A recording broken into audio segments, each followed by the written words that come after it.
Sorry about that. What's going on, everybody? Welcome back to the conversation. And today is the Serie A preview show. Where will everybody be landing? What's going on with transfers? Are Napoli crashing out of the top four? Is Como challenging for the Scudetto? Is Inter too good? All that and more to get to today for the agenda for the Serie A talk. It's going to be an interesting season. That's to say the least. Inter does look like they could potentially be the runaway favorites this year. Their recent additions of Jed Spence and Curtis Jones. Curtis Jones is meant to be, I think, the long-term replacement for Davide Fratesi. And Jed Spence, the long-term replacement so far, at least for this season, for Denzel Dumfries. So Inter looking good. I'll be honest with you. Como is exciting / scary right now. You know, as they all say, Arsenal's scary. I'll tell you, I think Como looks scary, especially if they get Mr. Moise Keane up and running and they get him to the team. I think there is a major situation on our hands this year for Como. But big up to everybody that's jumped in. Big up Fraley. Big up Flav. Big up Quaja. Yeah, I was in traffic on the way over here, getting back from work after being on the Bruised Banana. And big up to Shane Gooner as well for having me on the Bruised Banana. And big up to Jez. Big up to Normsky TV. Big up my brother Taryn at BBK Sports all the time. So, but yeah, let's get into it. Big up Centurion. Good to see you in the chat. Appreciate you stopping by. But let's get into it. We got a couple of major topics to start with, and I'll start with this. On paper, coming into this year, you know, the question was, will Napoli have enough wiggle room to be able to fine-tune the team, to be able to possibly go and chase Inter down to try to get the third Scudetto in 5 years. And I'll be honest with you, with all the nonsense that has held Napoli back, and I don't think AC Milan is going to be good enough. I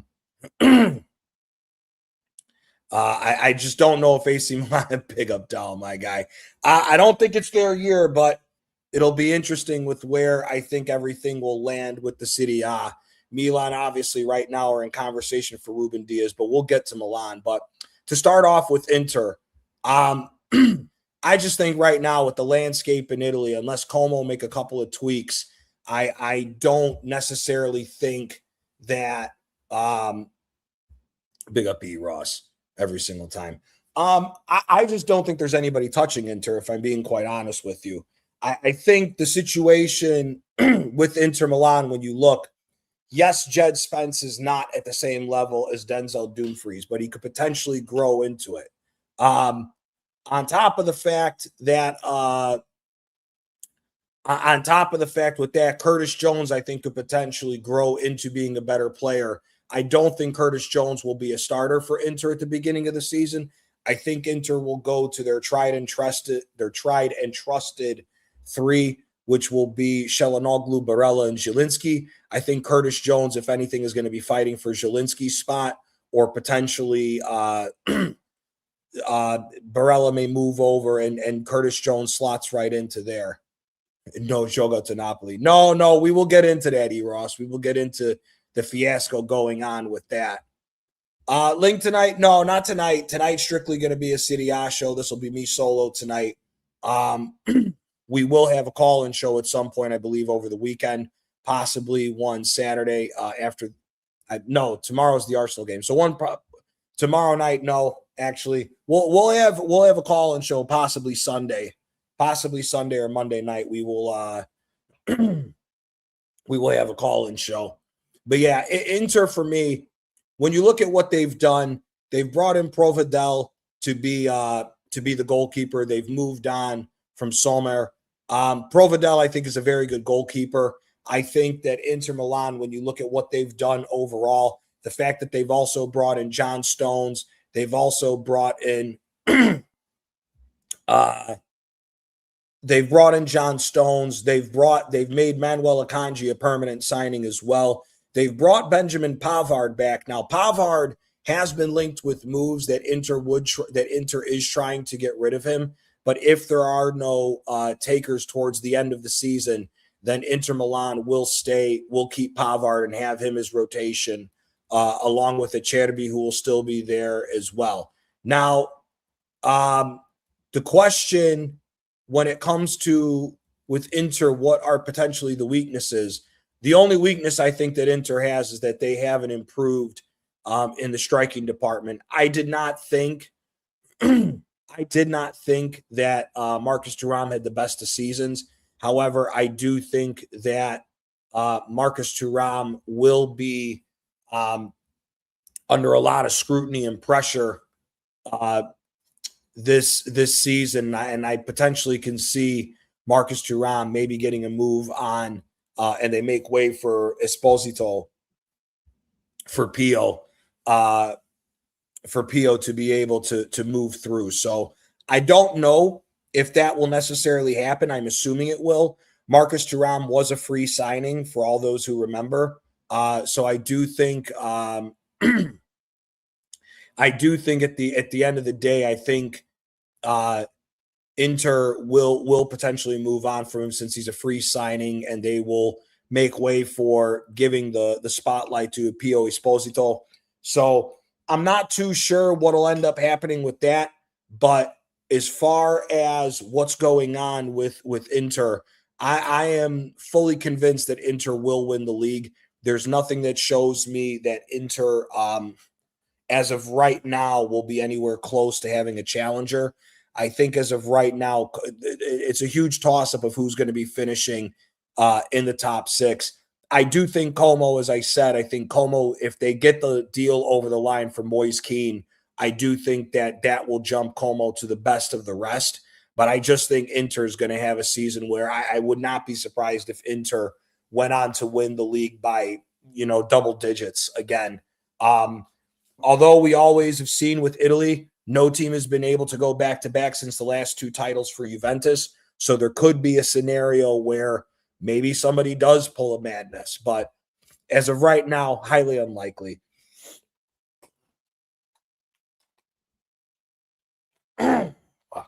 Sorry, guys. Going through some, I don't know if it's like allergies or stuff with starting to get the change of weather, starting to get a little colder in Chicago again, but we'll see.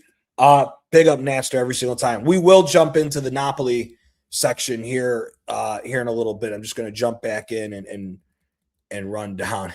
Dal's hilarious. Jesus to Napoli is a good fit. I guess since the questions have already started coming up with Napoli and everything else, I mean, listen, Napoli overall, it came out a couple days ago on ESPN that Arteta does not think that Martinelli or Jesus will be sold. It sounds like he wants to hold on to them. However, Gabriel Jesus is not coming to Napoli. There is a better opportunity if Gabriel Martinelli comes to Napoli, but Gabriel Jesus is just out of the question. Gabriel Jesus is not trying to take a loss on his income. And Gabriel Jesus might not have caught the memo, but nobody in Italy can afford to pay him his salary of what he's looking to get. From what my understanding is Gabriel Jesus still wants north of 200,000 euros a week if he was to leave Arsenal, and Napoli does not have the financial system to be able to pay him. I'm sorry to all the Arsenal fans that bought the bullshit with Fabrizio Romano, but this was never going to happen. Lorenzo Luca is not leaving from what it seems like. The players that now look as if Napoli could potentially be getting rid of is Noah Long and Zambo Anguissa, which is just absolute stupidity to me because both of them are linked to possible moves to Atalanta, which I think if Atalanta got those moves over the line with Maurizio Sarri as the manager, I think it would enhance already where I think Atalanta could potentially be finishing this year. I just think that there's a situation with Jesus that He's hindering not only Arsenal, but he's hindering himself of playing time out of the love for the money. As it was said before, even though Romelu Lukaku's massive wages came off the books and we sold him for very, very little, we needed to move 4 more players, and we have not done that yet. So the likelihood that 4 players are going to get moved by Napoli within the next 2 weeks or so, 11, actually, no, today's the 20th. So the 30th, the 1st of September, highly unlikely that we would move enough players and enough money off the books in order to get Gabriel Jesus. Hence the reason why it would be more closer to maybe something happening with Martinelli. But even then, his massive wages, that would come down to a loan as well. As far as the season's concerned, listen, I am not. I think Napoli, Milan, and Juventus are the 3 teams that are going to be fighting for the 4th spot for the Champions League. Now, I personally feel, one sec. Ooh, fuck. I personally feel that Juventus may end up as one of the favorites for the Europa League this year. I honestly think that when you look at the scenario with Juve, they've made some good signings in the last few days. It's about who they could potentially get out and potentially add before the end of the season. I personally think Juventus, between Napoli, Milan, and Juve, I think with the couple of signings that Juventus has made recently, I think Juventus may be the strongest team out of those teams. Now, funny enough, as soon as the news dropped that Napoli was not going to get him, the news then dropped that there is situations going on where Arsenal have made more inquiries to Juventus about Yildiz. Now, apparently, and this has been from Calcio Mercato, is that Yildiz is not. No one has come out and said that Yildiz wants to leave Juventus. For those who don't know, Yildiz has said on many occasions that Del Piero is his favorite player and that he would like to stay at Juventus and live up to the history. Juve has basically said if you're not meeting the 100 million mark, you're not getting him. While Juventus cannot technically say that there's no chance that Yildiz would leave, it's very unlikely that Arsenal are going to drop 100 million on him. Now, Arsenal, from what Di Marzio has said, is that Arsenal is trying a combination of possible players plus cash to try to go and get Yildiz out of Juve, because it sounds like they are not going to spend 100 million. Now, magically, because the Napoli situation fell apart, Gabriel Jesus and Gabriel Martinelli have been linked to moves to Juventus today. And more so, those moves have been linked specifically because of the situation that Arsenal would like to do, possibly 2 players in a cash swap for Kenan Yildiz, just so that they cannot pay 100 million. Now, the bad part about this is for Arsenal is Juve has got themselves tied up with a couple of different players. They are currently, from what my understanding is from Di Marzio, is both Fikayo Tomori and Yusuf Fofana have both been given the okay to leave AC Milan. So there's no, and they're both linked to Juventus. So now, if Juventus was to go after either Yusuf Fofana or Fikayo Tomori, the cost that AC Milan would be looking for would most likely take them out of the game for either Martinelli or Jesus.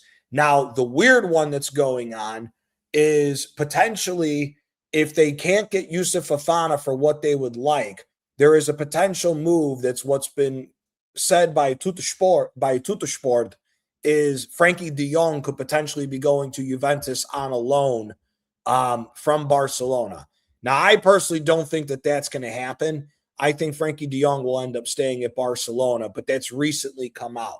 But right now, Juventus is weighing their options on a couple of different players. There's Hugo Bueno from Wolves, the left back, who they're linked to. They're possibly linked to bringing Emerson Palmieri, the former Chelsea player, who's at Marseille, to Juventus. And like I said, Tomori and Fofana. Jesus and Martinelli, like I said, have been linked to Juventus. But again, it's sounding like a Mahoop situation where they're trying to get Kenan Yildiz for players plus cash. And again, Juve doesn't have the money to be able to do that as far as that. Now, to get back to BX Gunner's hilarious. Jesus is a squatter at this point. That's exactly what he is. That's exactly what it is. Sean, listen, like I said, I think Como is might be the dark horse this year to win the Scudetto this year. I need a Roma. Rome's going to be in a bad situation, BX. I got a funny feeling that Rome might be in a slugfest for 7th this year, if I'm being quite honest with you. I think Rome being in the Champions League, they haven't made many signings, and they're trying to fend off of losing more players. I am not too high on Rome this year, if I'm being quite honest with you. I don't think they've done enough as far as that's concerned. But to get back to Napoli and with Centurion, I would take Mateta at Napoli. The problem is with that with Mateta, you still can't buy him because you need to get rid of more players, because stupidly enough, because we bought all the bullshit that Antonio Conte was selling, Conte cost us a lot of money, and that's why you see Napoli not being able to make moves. Yes, it's been fantastic that we got Lukaku off the books, and now Lukaku's talking nonsense, talking about last year was the worst year in his career and everything else, and that Napoli tried sabotaging him. Brother, you didn't want to come back from injury because you were saving yourself from the World Cup. So shut up with all this stupid fucking nonsense. It's absolutely ridiculous that you're now trying to do this stupid shit. Like Lukaku is probably the easiest footballer to hate, if I'm being quite honest with you. And as much as I was trying to give him a break, because again, he lost his father last year, and I'm not going to sit here and tell anybody how to mourn the loss of a parent or loss in general. But for you to go and be like, oh, I lost my father, and then never came back to camp, and then you never came to camp afterwards, we all know what you were doing. You were saving yourself for the World Cup for one last run with Belgium, and magically you just want to throw all this bullshit at Napoli. Dude, shut the fuck up, and good riddance that you went to Fenerbahce. So I'm not even listening to that nonsense as far as him. I disagree, Centurion. I don't think Fofana is trash. I think what ends up happening is that when you look at what was going on with Allegri last season, he was asking too much of him to be this double pivot and try to be a creator when needed to, with going with him and Adrian Rabiot. I think he's much more of an old school 6 than what he is as far as being a defensive midfielder and a pivot in a 3-4-3. I thought that 3-4-3 was the biggest problem that AC Milan was trying to play. And then same thing, when he went to 3-5-2, he had Modric running the offense from the 6 and had Fofana trying to go up, as well as Ricci, which makes no sense for either of those two to go playing forward, and Rabiot doing defensive work and go up when he wants. So for me, I disagree with Fofana. I think he's a solid player. No, nobody's taking Martin Odegaard, not with his wages either. Big up Byron every single time. Listen, I'm not happy with Badiashile because it doesn't make any sense. Buongiorno is injured. We know that. But Buongiorno may not be hurt for that long. So, and you would think that with Buongiorno staying, I just don't know what's going on with where they're looking at this from. So I just don't know. I just don't know what they're doing here at this point, because we have not sold Rafa Marin yet, the Spanish center back that was on loan at Villarreal this year. We have not sold him yet, to my knowledge, unless there's been a recent move that's been made. But as far as I'm aware, that's not happening. As far as Rafa Marin, we have not sold him. As far as what I'm seeing now, we have been linked to Joshua Zirkzee. We've been linked to Danny Ceballos, Federico Gatti. all those have calmed down since the bringing in of Badiashile. And I can honestly tell you that Badiashile, for me, is not who I wanted to come to this club. So if we get a positive play from him, then more power to him. But I just don't think that I just don't think that he's going to be really that much of an addition for us, in my personal opinion. I just don't think Badiashile gets into this starting rotation. I think it's going to come down to either it's going to be Buongiorno and Rahmani, or it's going to be Bukma and Rahmani coming in, and then you still have Rafa Marin and Buongiorno as the rotation. Now, Noah Long, it's sounding more and more that Noah Long will be leaving Napoli, and it sounds like right now that the predominant destination of where he's going to go is going to be Atalanta. And I'll be honest with you, the mishandling of this player has got me more steaming than a lot of other players that what's going on with Napoli. I'll be very honest with you. I'll be very honest with you.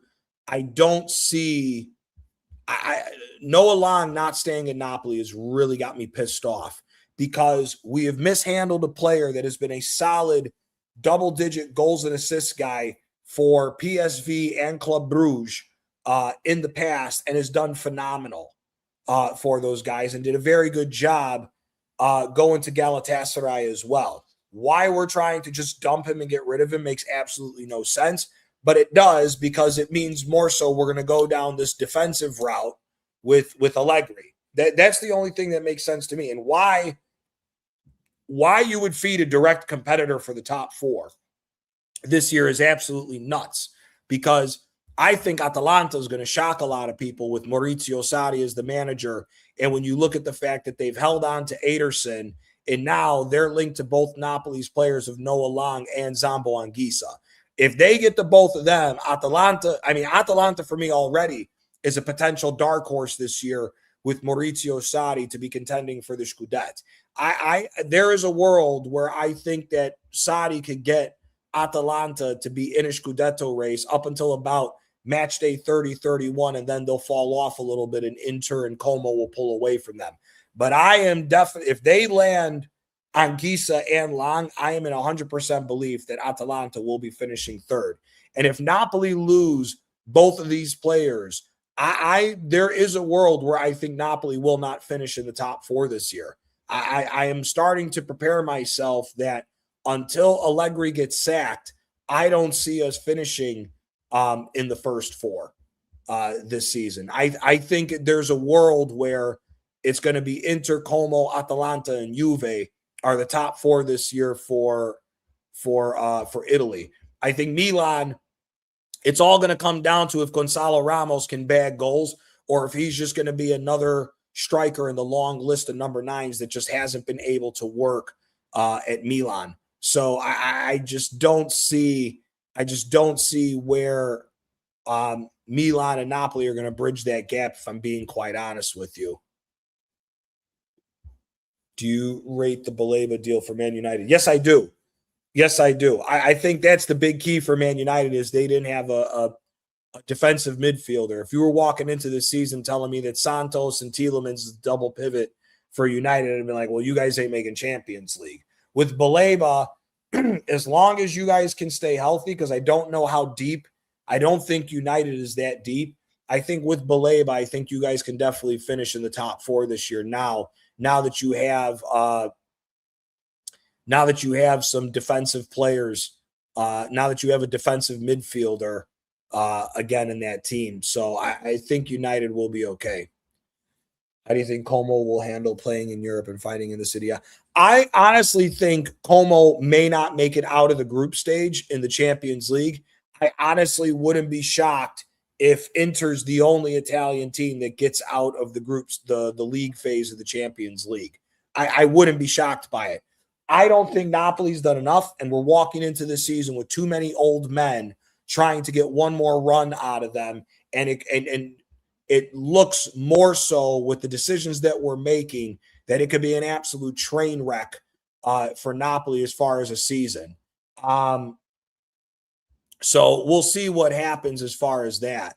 I do not think I don't know, man. Napoli's got me really nervous this year, and you guys will see it once we start the top 7 list of who I think is finishing where in Italy this year. We take an AC Milan or Napoli new manager. Listen, it's Javi. It's big up to Javi. Javi, it's which pile of shit is going to be the smaller pile of shit this year? Is it going to be Amorim or Allegri? Personally, I think out of the big clubs, I think Amorim or Allegri are the 2 managers that are going to be the quickest ones to get sacked this year.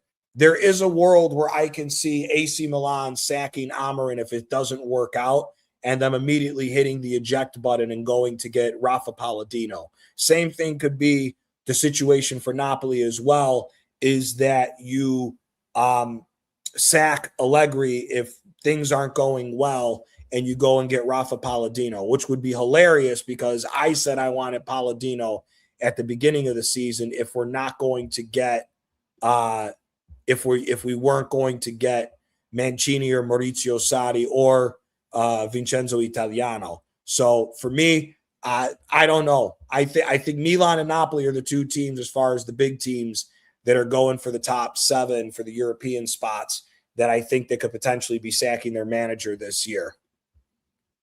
If Como land Moise Kean, they have insane depth this season. They can compete on all front. That was their only issue last season. It wasn't their only issue. Como's defense is very shaky. Como's best attribute is the midfield. They have very good midfielders that do the dirty work, like Kekere and others that do the dirty work to help protect the defense. If you can get at Como, if you watch some of the games where Como is not dominating in possession, that defense is not that good. That's why they're going to need so much more. Now, I think when you look at the situation of Fabregas with the position that he plays in the 4-2-3-1, I think if they land Moise Kean, and you're telling me that it's Moise Kean and Nico Paz up top, I think that's a hell of a combination when you look at what Como has to offer, especially with the young kid that they just signed, the Croatian kid that scored that world goal, that worldie against Arsenal in the preseason. So I think Como is still going to fight, but I wouldn't be surprised if Como didn't make it out of the knockout stages. And if they did, I don't see Como going far in the Champions League. I think maybe if they do make it out, I don't think Como will be in the top that'll go straight to the round of 16. I think Como may go out in the first round of the knockouts if they do. Do you think we can get Osimhen? Listen, Darren, here's my whole take with Arsenal on Osimhen. Spend the money. Spend the money and get rid of Havertz. Some people are saying, Osimhen, he needs a lot of shots and all this and blah, blah, blah. Listen, when you talk about what the top gooners like in Havertz, the pressing, the positions that he can take in the box, his movement and everything else, Osimhen is 10 times better than him at that and a better goal scorer. So for me, if I was Arsenal, it's not the Vinny Jr. signing that people wanted, but get rid of Havertz and bring Osimhen in and have Osimhen and Gyökeres as your tandem as far as the strikers. Osimhen for me is better than Gyökeres as far as I'm concerned with what Arsenal needs for a striker. He's better with the ball at his feet than Gyökeres. He's better as far as pressing. He can create his own goals where Gyökeres can't. And he's deadlier in the air than Gyökeres is. And like I said, when you look at what Havertz is good at, Osimhen's good at it and better than him and a better goal scorer. So for me, I don't think this is a no-brainer. Who cares what the tax laws are in Turkey and all this other nonsense? Spend the money and go get them. I don't see why you wouldn't go on to get him. Arteta. Eros, you're a classic, man. That's fucking hysterical. That's hysterical. Spurs are a speed-running disaster. 150 million combined on Marmoush and Savio. If they're spending 150 million on those 2 players, they're smoking crack. they're smoking crack. And like I said on the Bruised Banana, I think Spurs are getting 7th. I have a funny feeling that Oliver Glasner is going to do some miraculous miracles with Nottingham Forest and get one over on Spurs. I'm not a believer in Spurs. Even with, see, if you got Savio and Marmouche went to the right-hand side, and let's say Spurs put the money on the table to go get Osimhen, now you're talking. But if you're telling me that Richarlison and Dominic Solanke and Marmouche are going to be your main guys scoring goals when we don't know what the situation is with Kulusevski or Kudus to be on that right-hand side, I'm not buying it when it comes to Spurs. I'm still not buying it with the amount of money that they spent. I really don't.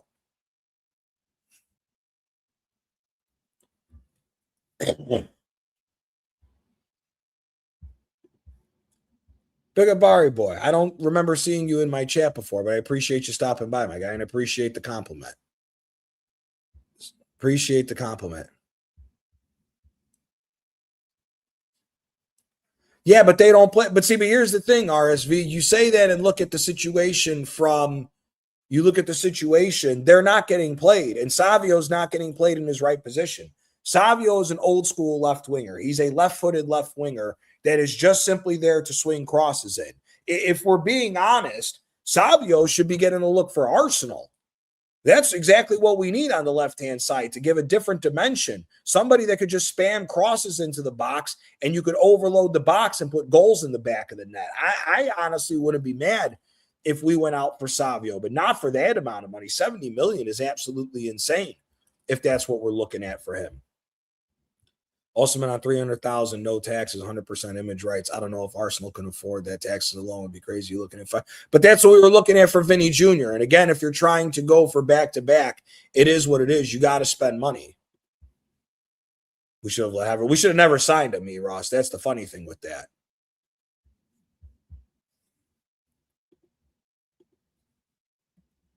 I like Savio. I don't think that I don't think that I think it's a bad move for City to get rid of him, if I'm being quite honest with you.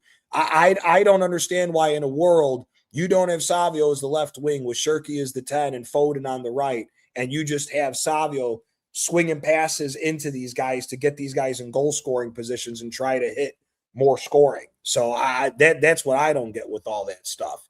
So, it is what it is with that. Big up Shabazz. Big up Shabazz and everybody that came over for the raid. Big up Benji. Big up Quaja. Big up everybody that came in over for the raid from Lee. Big up Lee Gunner every single time. Yeah, man. But to get back to it with what we've been talking about with the Serie A, Napoli overall, I don't think Napoli is finishing in the first 4 in Italy, if I'm being quite honest with you. I think Napoli has made several bad decisions over and over again, and you're seeing it with the financial situation that Antonio Conte has left us in. And really, we left it on ourselves as far as everybody who bought the bullshit that Conte was going to be this great genius in rebuilding his second team to go again for a second straight year. And really everything that you see as far as the problems at Napoli is because of Conte. So I think Conte's mishaps of the previous season is going to bleed into this season and stop Napoli from getting in the top 4, if I'm being quite honest with you. When you look at the rest of Italy, and we'll jump into it now, we'll hold off on that. For the relegation battle in Italy, I think there's only 4 teams. I honestly think there's only 4 teams to look at for relegation this year. It's going to be Venezia, it's going to be Lecce, I think Frosinone, and I think potentially Parma and Monza, 5 teams. Parma, I would not have had in this list. I thought Carlos Cueta actually did a decent job with Parma last year. But I don't see Parma when you look at the fact that they lost Suzuki to Aston Villa. I just think that he did such a good job when Parma had one of the worst goal scoring tallies as far as any of the teams. I just don't think that with him gone, I don't think they've gotten anybody good enough to replace him, in the sense of the fact that Parma's not going to be in a better position than what they were last year. They were very difficult to watch, very Arsenal-esque when you look at Carlos Cueta coming over to Parma. But for me, I personally think that it's going to be Lecce, Frosinone, and Monza are the three teams that are going to go down. I think Frosinone. You know what? No, I'm going to say Frosinone, Monza, and Venezia will be the three teams that go down. I think Lecce stay in. No. Lecce? No, because they lost Bisharato, the center back that they had. No. Lecce, Venezia, Frosinone. Monza will get 17th. They'll stay in by the skin of their teeth, which is sad because Napoli should be going to Monza and getting Matteo Pessina off them, the captain. But I do think Parma will be very close to the relegation battle. I think Sassuolo will be close to the relegation battle, especially if you believe the fact that Armand Loriente and Pinamonti, the left winger and striker for that team, could potentially be moving on, especially with the fact that Fabio Grosso has left to go to Fiorentina. So we'll wait to see what ends up happening with all that. But I think that's who really you're going to get into. Udine, I think, will be a mid-table team. Really, the only thing I'm looking forward to for Udinese is to see another good season from Zaniolo. Zaniolo had a very good year last year as a bounce back from the injuries and everything else. So I'm considering that Udine will be a mid-table team. I think the same thing will be said for Lazio. I actually think Lazio will finish around anywhere between 12th to 14th. I think Gattuso is going to get a realization that everything is not all peachy at what's going on with Lazio. The fans are going against Lotito, the ownership, very, very hard. And really, there is a world where I could see Lazio being dragged into a relegation battle because they start selling players. There were loose links. Obviously, now they've brought Davide Fratesi in from Inter to aid Nicolo Rovella in the middle. They have some young talent that they're going to be investing in for this season. But at the end of the day, I don't think that Lazio is going to have enough to be a top half finish. I think Lazio is going to finish between 12th to 14th. I just don't see where Lazio is going to come from, and especially if they make the bad move of selling Zaccagni, their captain. If they sell Zaccagni, it could very much be that Lazio will be in the 15th position or even lower to where they are in a relegation battle for the whole year. Centurion say they'll get sacked. I don't know if they'll get sacked in October. Now, the one thing is this: Lazio already got knocked out of the Coppa Italia. And since they have no European football, there's zero excuse for Gennaro Gattuso to not have this team going at least in the mid-table area or even higher up, maybe 8th or 9th, is what they should be looking at when you still consider the squad that they have. And especially now that you're not going to be playing any Coppa Italia since you got knocked out already. I just don't believe – I just don't have a belief in this Lazio team, especially because of Gattuso. Now, Lazio could be in the same exact scenario as Napoli and Milan, where they could sack their managers early and go get Rafa Palladino, who for me, Palladino is a better manager than Gattuso is for sure.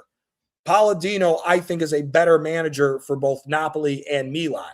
Ruben Amorim, I mean, I'm sorry. I think Ruben Amorim's going to lose his job by the end of this season because I still don't think AC Milan has done enough when you consider what they've done in the transfer market. All they've done is made their defense better. They have not done anything to they have not done anything to make the offense better. Yes, okay, they've brought in Gonzalo Ramos, but Christian Pulisic has been battling an injury for 2 seasons now at AC Milan, and Rafael Leao is trying to get out. If you're telling me coming into this season that your front line is going to be Gonzalo Ramos with an injury-prone Pulisic, and then it end up being Chukwueze as on the right-hand side, then I got no hope for Milan finishing in the top 4, if I'm being quite honest with you. So I just don't see. I think Ruben Amorim will be getting dismissed by the end of the season if he's not sacked at some point during the season. Yes, Sean. Palermo's still in Serie B. They are doing their damnness to try to get back to the Serie A. It's just been a struggle with them. They are a part of the City Group, but the City Group, when you look at the guys who are running Palermo, have just gotten so much wrong with some of the talent that they've tried to add to the team to try to get out of City of B. They've just been sacking managers left, right, and center now because they can't get out of City of B. So we'll see what happens this year. No, Catania is still down as well, Sean. The Sicilian teams really haven't come up at all. So I don't know what to think of Catania. I don't really think they're going to have too much of a shout of getting out of City of B. I think it's more so that Palermo should be trying to get out of City of B in this one. Sampdoria is down. Sampdoria is down as well. They're not in Serie A either. They've been having a bad run of form lately when you look at the problems financially with that club and everything that they've been going on. Really, they've been in a bad situation ever since Fabio Quagliarella retired and got away from them. So I just don't think that Sampdoria, it's going to take a lot for that club to come back in this. Big up Harv. Big up Suge every single time. I have no idea how Gattuso gets these decent jobs, Javi. No idea. No idea. He won a Coppa Italia simply through the new manager bounce when he replaced Carlo Ancelotti at Napoli. And since then, he's done nothing. He finished fifth place with AC Milan when he took over AC Milan from Vincenzo Montella way back when. And he finished fifth place with Napoli. And his claim to fame is the Coppa Italia with Napoli, but still got them to finish seventh. Yeah, we were bad, but he still dropped the ball in a lot of stupid games that year where we should have been back in the top four when we caught that hot streak while going through the Coppa Italia. But Gattuso, like I said, for me, Gattuso, possibly Amorim, and Allegri for me will be the three managers from the big teams that I think will not have a job by the end of this year and could be sacked during the season.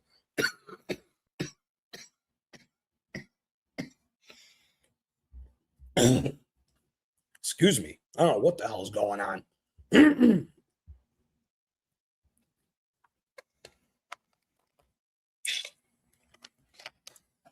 Whew. Sorry, I had to go hock a loogie on that one. That was a tough one right there.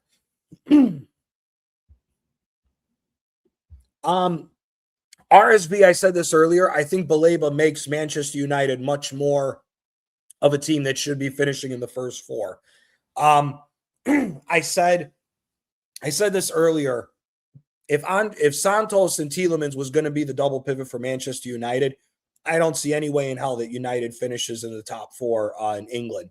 With more of a physical presence now in the midfield with Baleba, I think, like you say, I think it will give Tielemans more of an opportunity to run the midfield and have a continual control of the game, and that will free up Bruno Fernandes even more.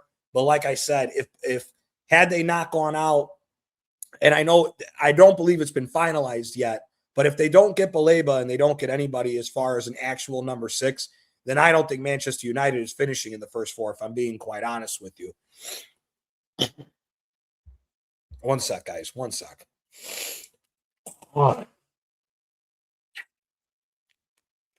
Whew. Man, these allergies are kicking my ass. But yeah, nobody rates Amorim. Amorim's terrible. Amorim is a terrible manager. So I'm not. I think he's going to be.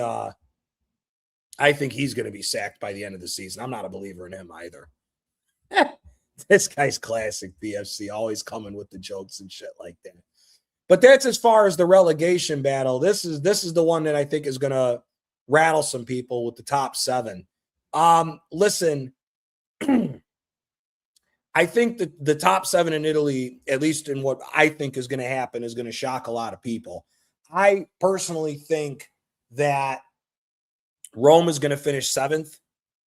I have not seen anything from Rome that catches my eye as far as a good signings that is going to add to what Gasperini wants. Yes, Daniel Malin came in, was in the run for was in the run for Capo Canonieri, which is the top goal scorer in Italy at the time that he came in. He's re-signed Lorenzo Pellegrini, but got his wish, forced Dovbyk out, sent him to Bologna. I don't know. Rome would have to pull some serious stuff in order for me to be convinced that they're going to be finishing higher than 7th. So for me, I got Rome finishing 7th. I think the jig is going to be up on Gasperini. I think Gasperini may get exposed to where he gets sacked as well at the end of the year, because Rome desperately need to stay in Champions League when you consider the financial issues that they're dealing with and everything else. So I got Rome in 6. Because of the fact that I don't respect Ruben Amorim like that, I'm going to have Amorim and Milan finish 6th. People have said some things about Fiorentina with Fabio Grosso. Can Fiorentina push for higher finishing and everything else? I think Fiorentina finish 8th. I like Grosso with what he did at Sassuolo last year, but if Fiorentina do lose Moise Kean to Como, I think that's a major part of them going forward that I think is just going to be a problem that they're not going to overcome, especially considering that they're moving a little late with strikers like the likes of Pinamonti from Sassuolo, who's linked to be leaving, and other guys who have been consistent guys in the Serie A. Gudmundsson, I think he's possibly leaving as well from Fiorentina. So I'm just not all the way there on the belief of Fiorentina just yet. I personally think that Fiorentina will have to do something really special for them to break into the top 7 and get Europe. But I'm not too high on them. Javi, you're having a laugh with that one. I don't see, when you look at AC Milan, they bought Mario Gilla from Lazio, who Mario Gilla I was fully expecting to either go to Napoli or potentially, if they came in for him, before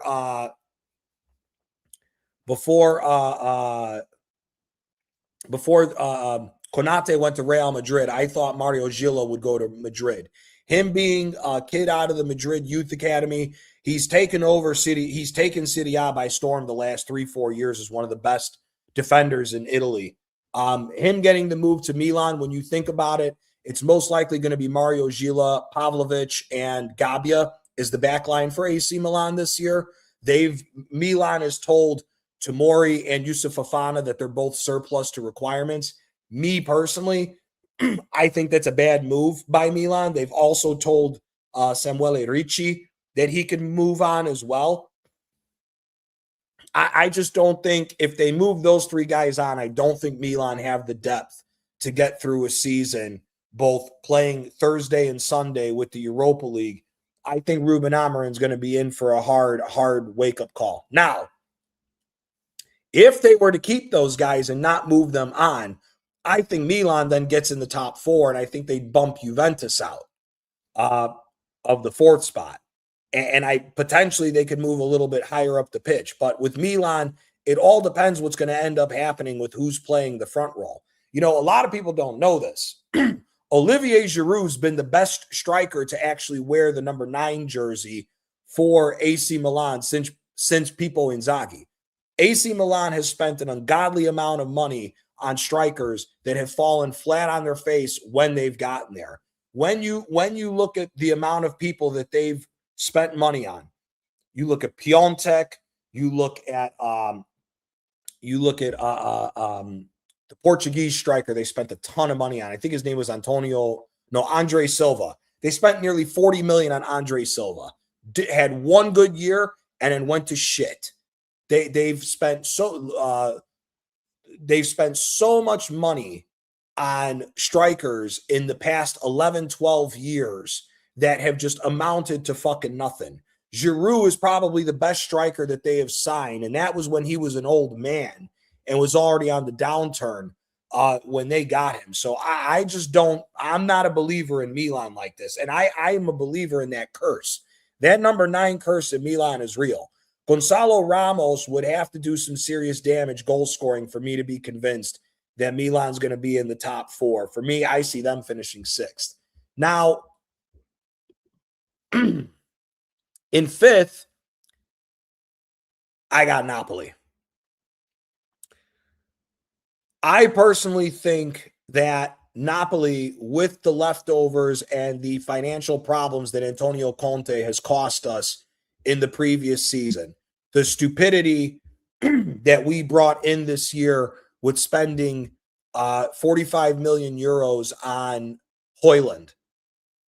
I just think that when you look at the fact that you've spent 85 million on Højlund and Lorenzo Luca combined, when you look at what they've cost you, when you look at the fact that Zambo Anguissa, it looks like has no intention of signing an extension at Napoli. So now we're potentially going to lose him. And you're going to tell me that our midfield coming into this season is going to be Lobotka, McTominay, and De Bruyne. I'm not buying it, man. I'm not buying it. Kevin De Bruyne hasn't been able to play a full season, let alone half a season, in damn near 4 years. And you're trying to tell me that this is going to be the master plan of Allegri, is De Bruyne is going to change the fortune of Napoli to where he's going to play a full season and give us a fighting chance against Inter. Not buying it, bro. If you told me that we're holding on to Anguissa and he's going to sign the extension and we're going to run it back and it's going to be McTominay, Lobotka, and Anguissa, the midfield that has powered us to 2 Scudettes in the last 4 years, then I would be buying the fact that maybe we'll be doing what I said we should have done last year, which was a 4-4-2 diamond midfield, and have De Bruyne as the 10, and then drop Politano and have Noah Long up top. Now it would be with Højlund. But since Noah Long's on the way out as well, I'm not too convinced that if you're telling me that it's going to be De Bruyne, David Neres, and Højlund as the front line, I'm not buying that that's going to be a good enough front line for Napoli to finish top 4. And when you look at the problems at the back, you got rid of Miguel Gutierrez and sold him to Leverkusen because you needed to get somebody off the books because we've tied ourselves up financially.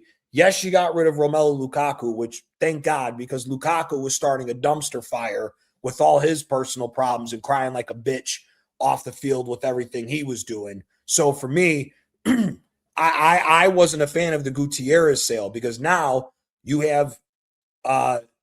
Spinazzola, who's going to be the starting left back for Napoli at 33 years old.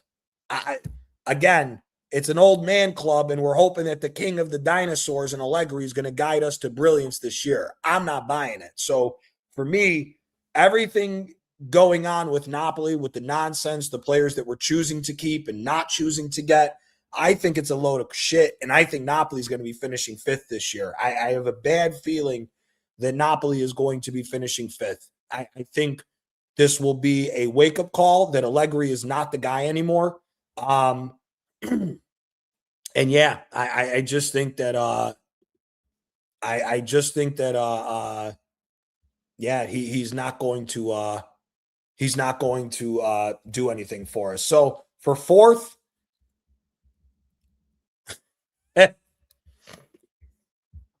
that would be a dream.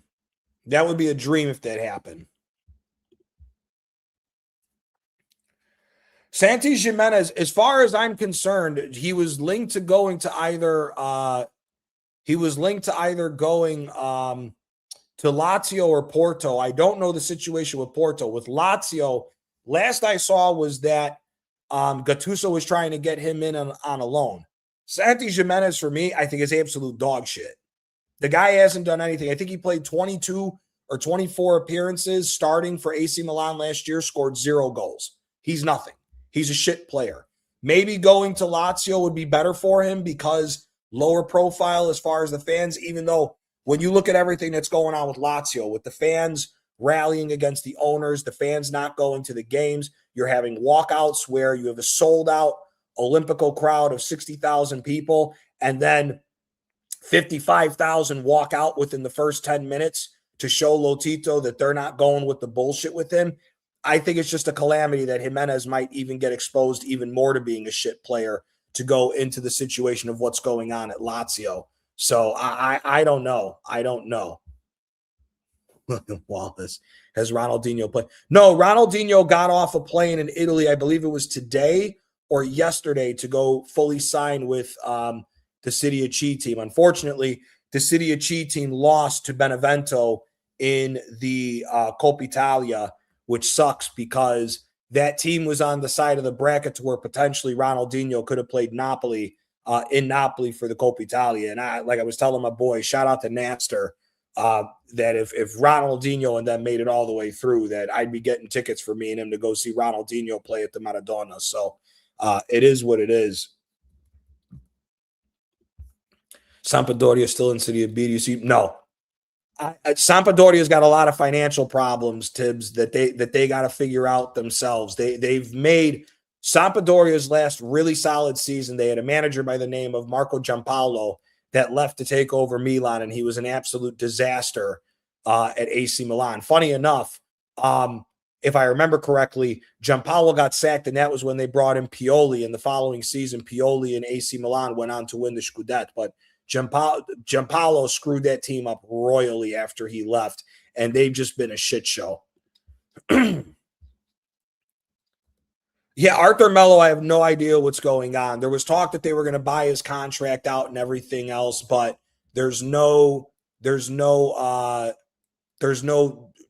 real situation with him. There was talk that Juventus would buy his contract out, but I have no idea what's going on.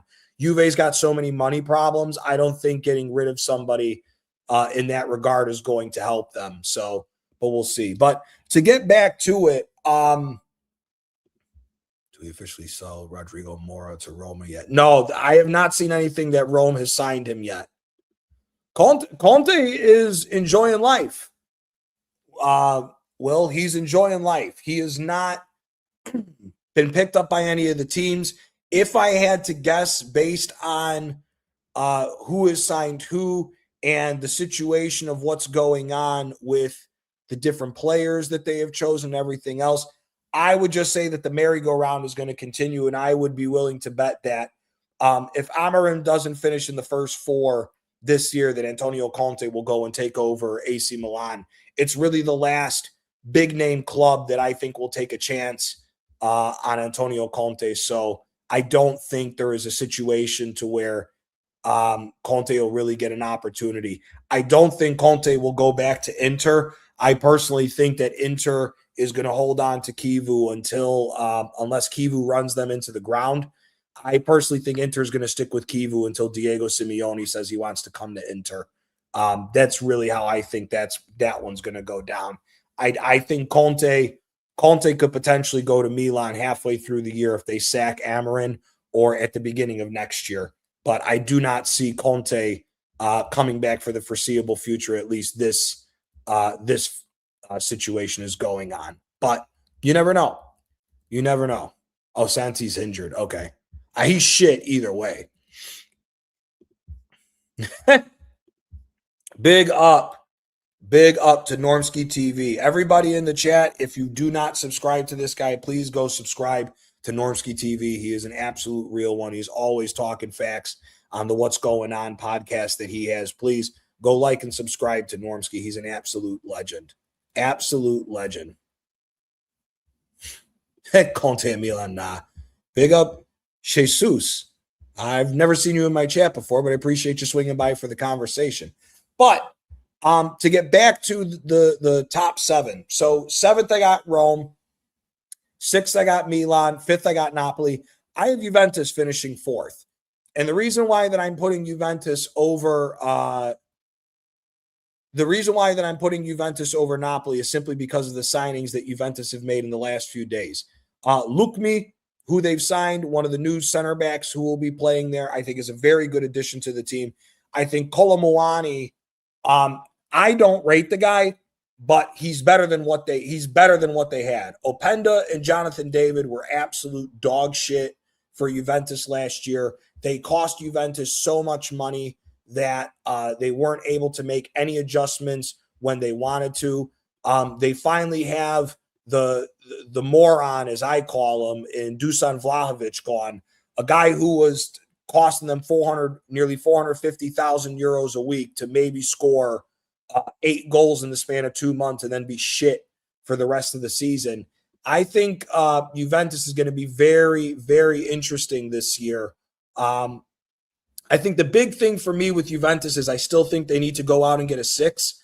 I honestly think if they went to Milan and got Samuele Ricci, or if they went to Fofana and got Fofana, either of those two defensive midfielders from Milan, I think if you add them to the mix and move Manuel Locatelli into the number 8 position, which is his true position, he's not a holding midfielder. He's a number 8.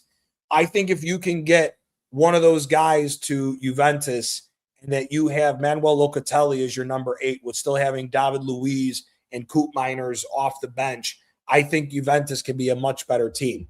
With all this talk around Kenan Yildiz, I am expecting Yildiz to have a very good year.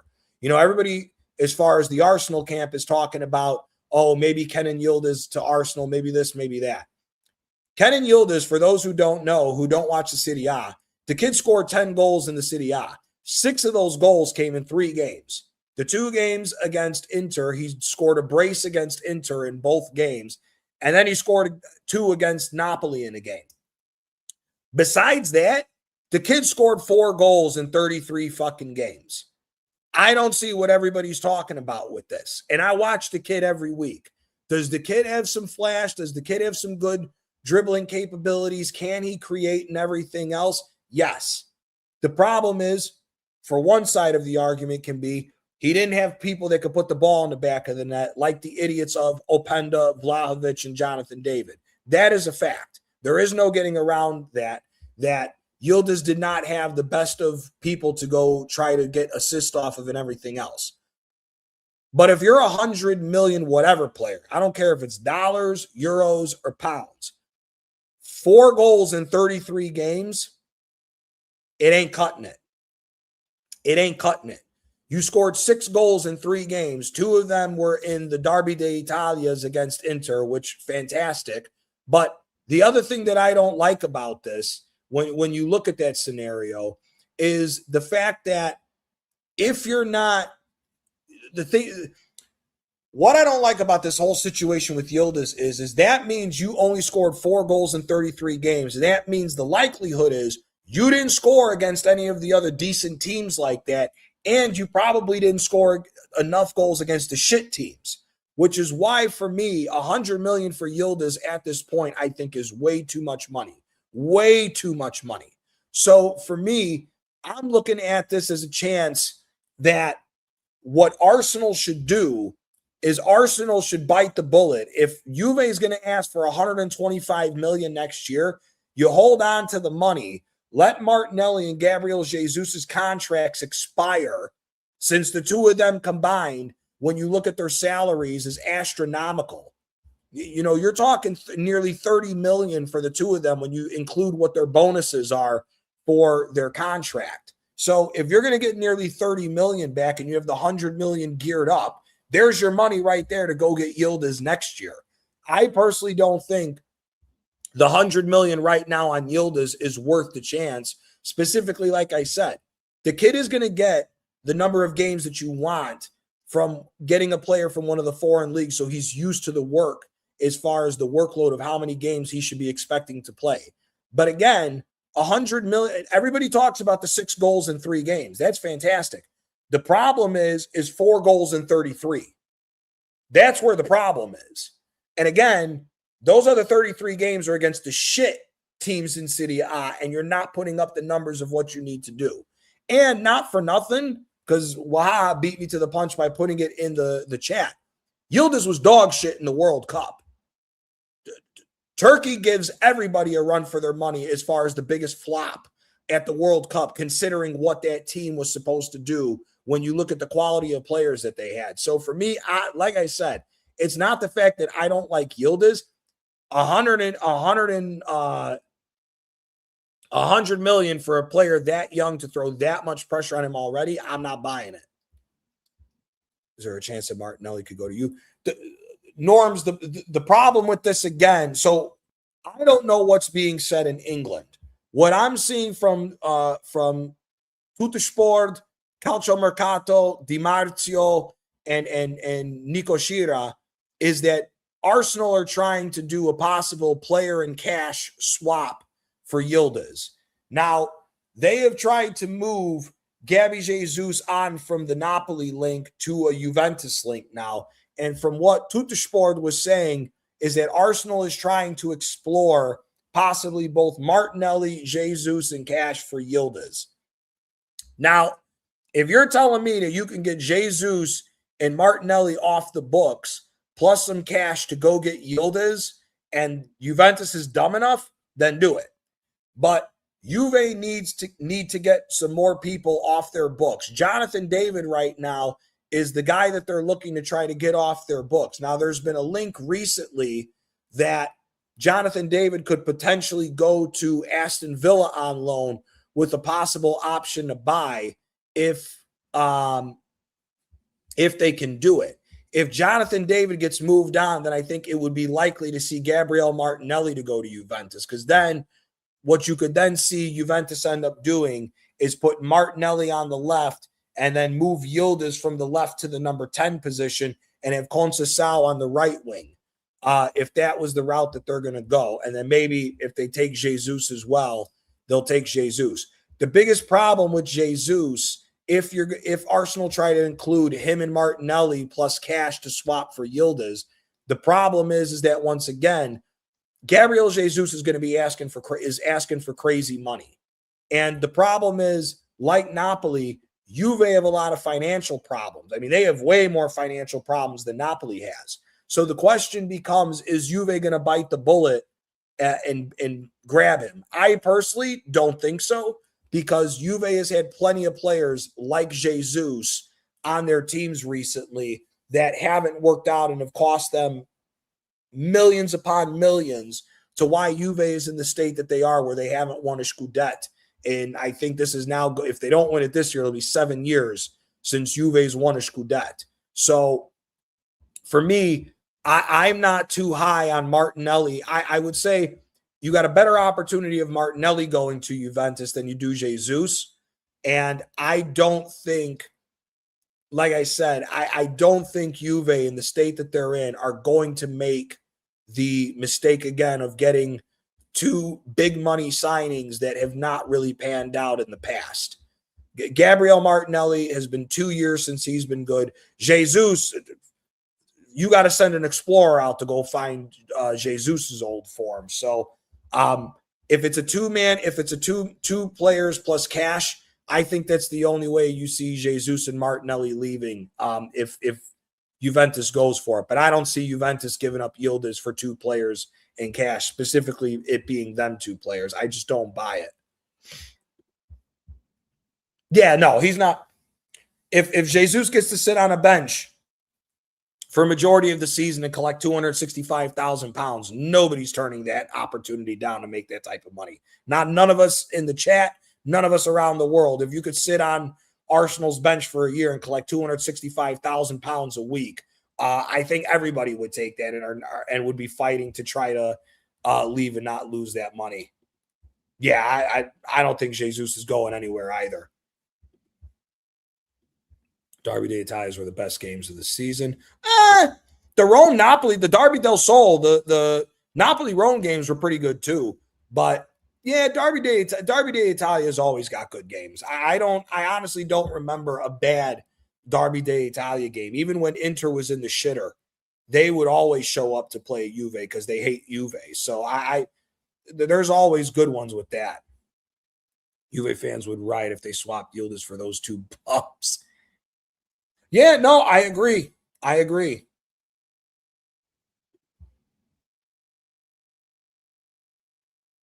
blame him. And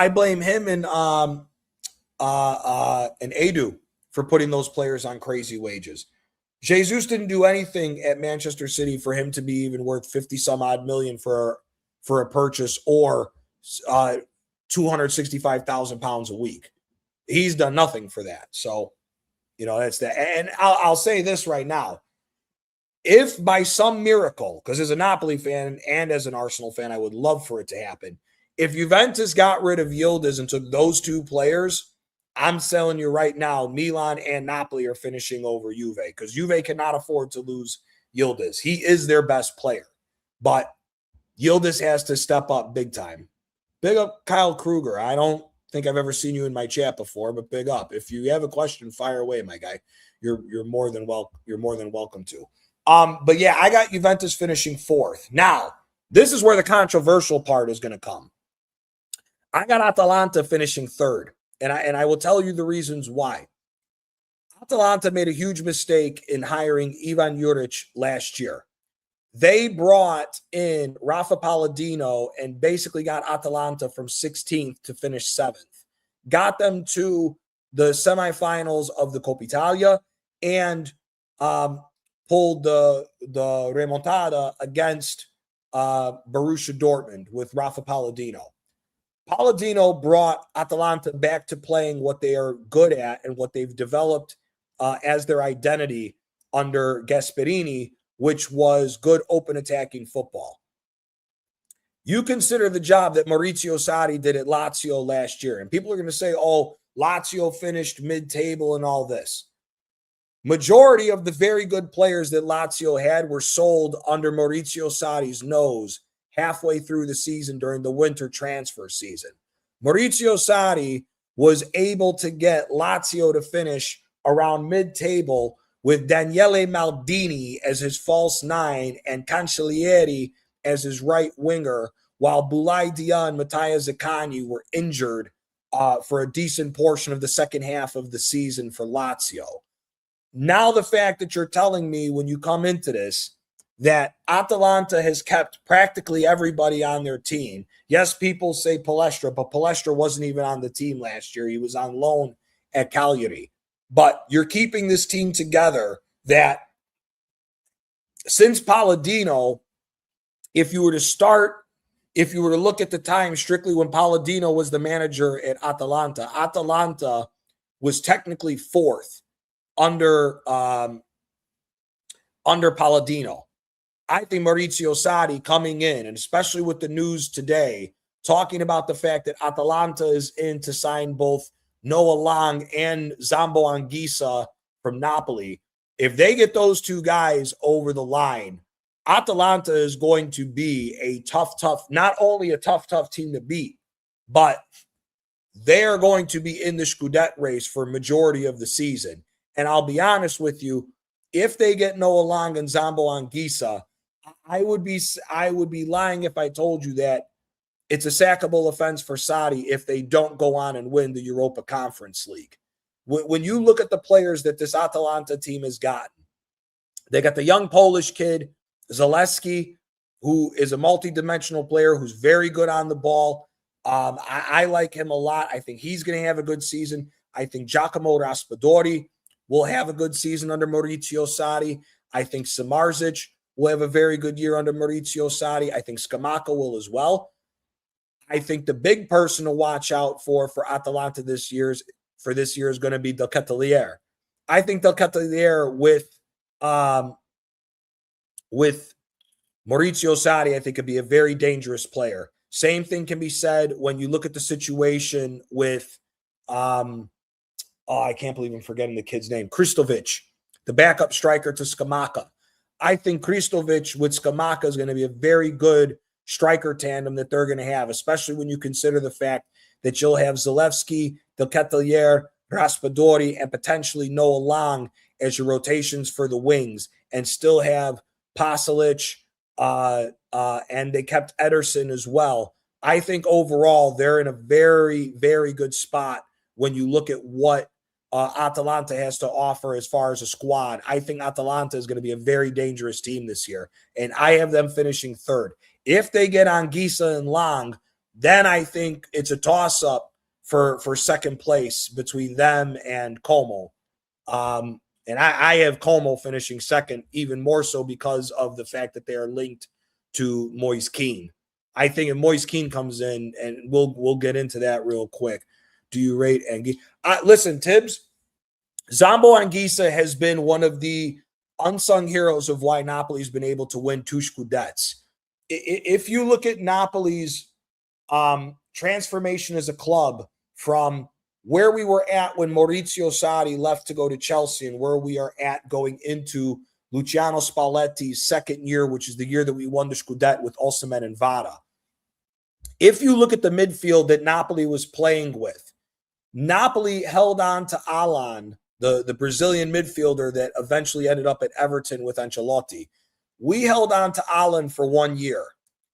We moved Alan, we held on to Alan for the 2 years technically, but the 1 full year of Ancelotti, and then the year that we had Ancelotti for half a season and Gattuso for half a season.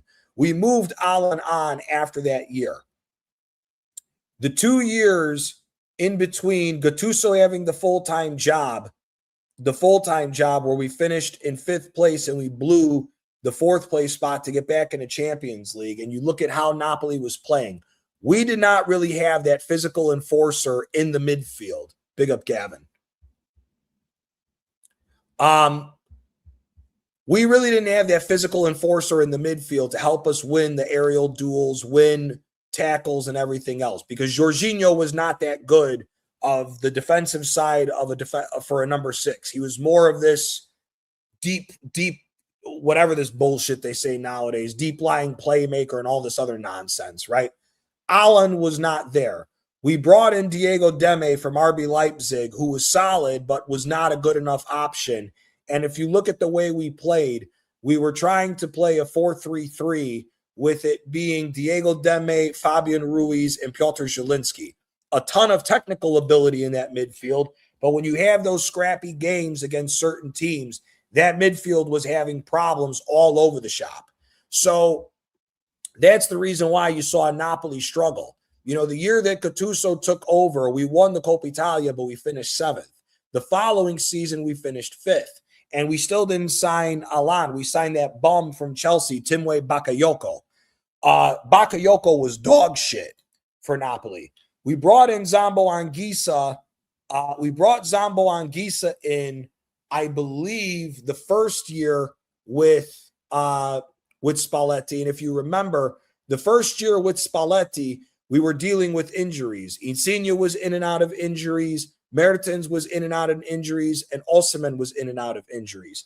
Napoli should have won the league the first year that Spalletti took over the team. We were in first place for a considerable amount of time, but we ended up blowing it. Inter blew it, and that's what led AC Milan to go on and win the Scudetto.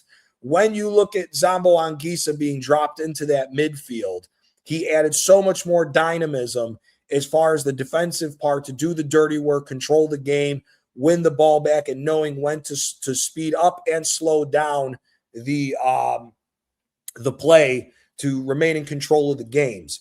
Zambo Anguissa, for me, when you look at Napoli, I think Zambo Anguissa, Osimhen, Vada, Di Lorenzo, Anguissa, and Kim were our 5 main players for the first Scudetto that we won. And then, and I'll say this, Stanislav Lobotka has been absolutely sensational since he grew into that holding midfield role as the number 6 for Napoli. But Lobotka could not be the player that he is if it wasn't for how good Zambo Anguissa is. And then you saw it the following year. Yes, we had a tough time when we hired Rudy Garcia. Zambo Anguissa was one of the best players still then. And then when you look at Antonio Conte coming in and winning the Scudetto, Anguissa, for me, obviously there was Lukaku, there was McTominay, but Anguissa and Rahmani and Di Lorenzo, those are the next 5 that are the most important players for the second Scudetto. So for me, I rate Zambo Anguissa very highly.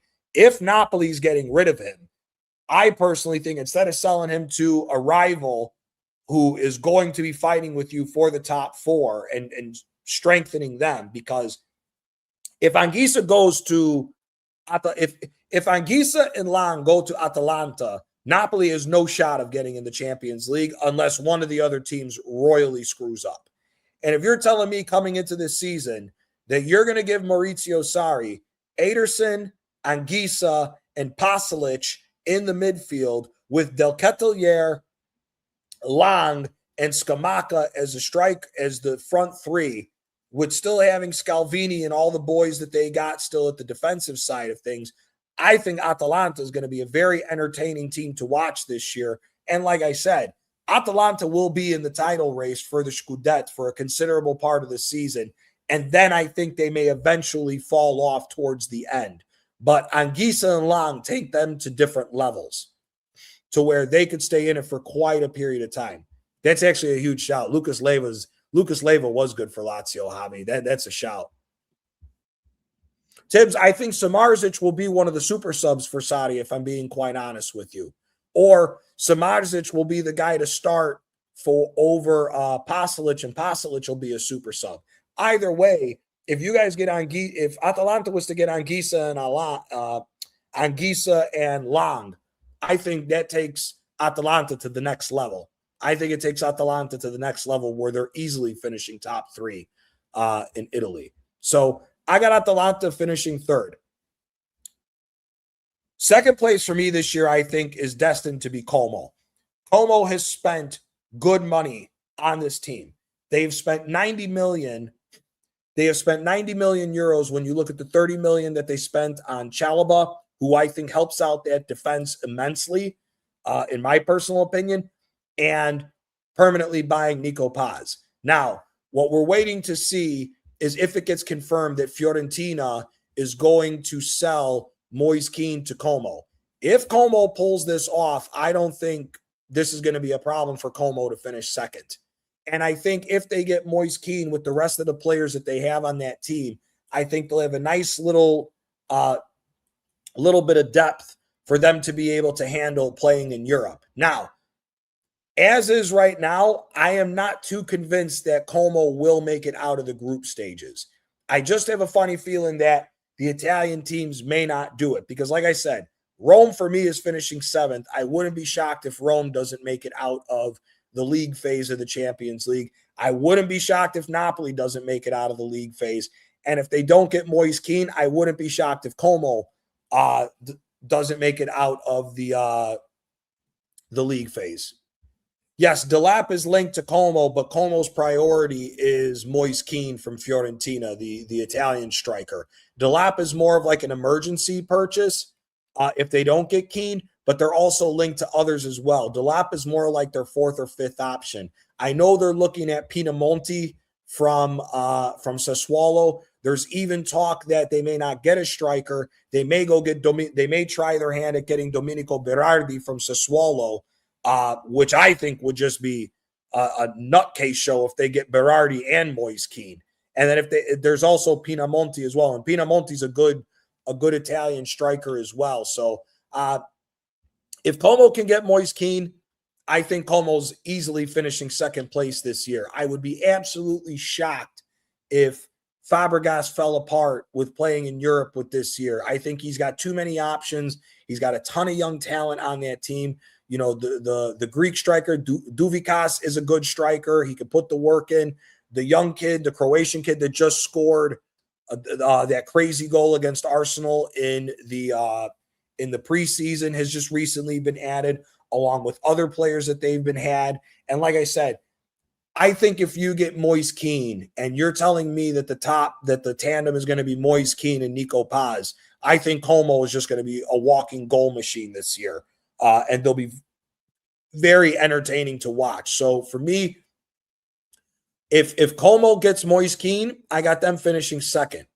If Atalanta can get Noah Lang and Zambo Anguissa on the team and Como don't get Moise Kean and they go get a lesser striker to come in, I would be convinced that Maurizio Sarri could guide Atalanta to a second place finish over Como, and Como will go to third. I just think that Moise Kean, when you look at the players that Como have around with the way he likes to play, where he likes to cut in, he likes to get in the space behind the strikers and use his dribbling ability to get through. I think Moise Kean with Nico Paz could be a hell of a tandem to deal with in Italy. So, but that's, like I said, that's if Moise Kean goes to Como. Right now, from what it's sounding like from Di Marzio, is that Moise Kean is trying to get the move to go through. He likes the project at Como. Como. The question is, The question is can they get that deal over the line, or will they have to worry about potentially losing him out to somewhere else? I personally don't think so. I really think if Moise Keane was to go anywhere else other than Como at this current point in time, you would think that Moise Keane would be linked to possibly go to Inter if Inter made the move to get rid of Thuram, or potentially go to AC Milan if the rumors are true that Milan's trying to get rid of Nkunku. So that's what I think is going to be the big key for Como this year, is unlocking Moise Keane. Lorenzo Luca, Tibbs, the only way Lorenzo Luca's spearheading anything is spearheading himself into the fucking trash bin. He is dog shit. Absolutely dog shit. If Como was to make it into the knockout phases, I honestly don't know with this, Javi, because the problem is when you look at the Serie A, the teams need money so bad. I honestly don't know if they would be cool with Cesc Fabregas prioritizing a Serie A this year.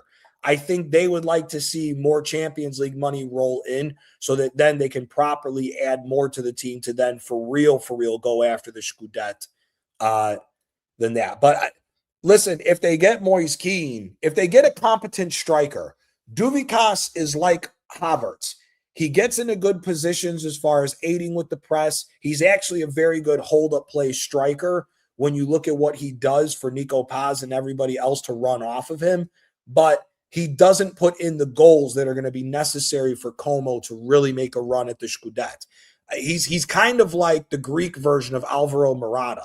He'll score some goals, but he's not going to be the guy to go out and get you 15, 20 goals that you need to go on and win the Scudetto. He's not going to do that.